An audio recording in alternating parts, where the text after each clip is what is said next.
Like any product made with animals, the dairy industry raises many questions about whether or not our actions are in good ethical standing.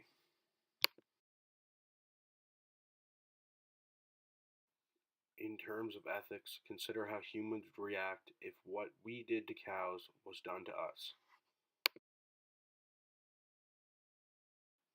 Mother cows are consistently separated from their calves and are forcibly hooked up to machines to collect the milk that they produce naturally.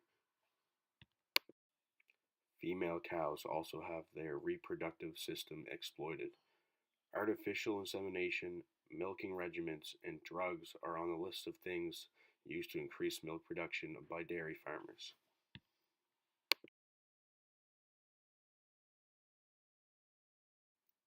In human to human relations, these actions are against all ethical code that we have. We consider these things to be horrific and can warrant many years in prison for the offender. This is why I asked the question, is dairy farming ethical? If we don't allow these things to happen to each other, why is it okay to happen to cows?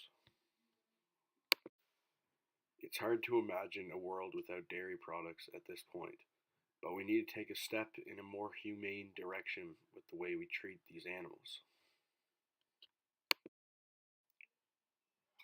Not only do these dairy cows get exploited for milk their entire lives, they also die prematurely compared to the average. Dairy cows have been recorded to on average last about 5 years, while an average cow lifespan is around 20 years. This means that the normal dairy cow is only being allowed a quarter of its life expectancy. A lot of the responsibility for the premature deaths lie with the aggressive mass production of milk that goes on with dairy farming.